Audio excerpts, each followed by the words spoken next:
My name is Madiha Ahmed. I am the Senior Program Specialist for GROW, which is the Growth and Economic Opportunities for Women program.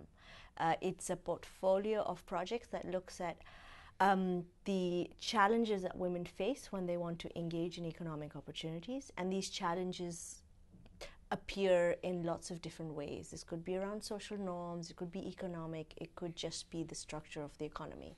So what the program itself is going to attempt to do is identify across 15 countries how in specific ways we can make it easier for women to interact and benefit from economic growth, and also give a broader sense of what macroeconomic policies or what public action is possible to make lives easier for women. So GROW gives us an opportunity to work across 15 countries. They're specifically located in Sub-Saharan Africa and South Asia.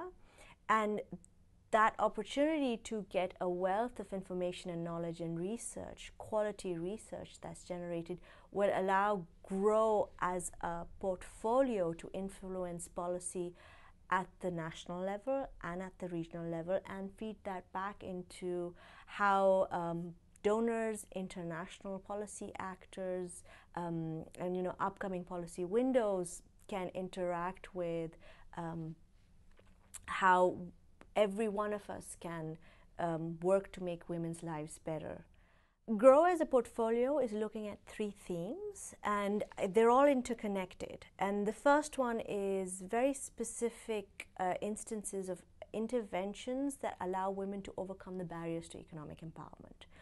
The second theme is about how economic growth and patterns of growth affect women's economic empowerment. And that's an interesting question because that's less studied and gives us a way of seeing, well, does high and sustained growth give us better avenues to make women's lives better, or has there been missed opportunity that perhaps we could have used? And this has lots of implications on what sort of economic structure is better for women. Do things change on their own, or is there a more policy push that needs to be done?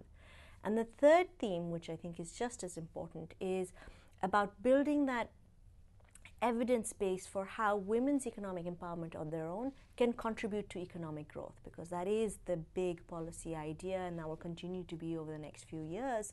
And there is quite a lot of evidence on that, but there are lots of bits missing.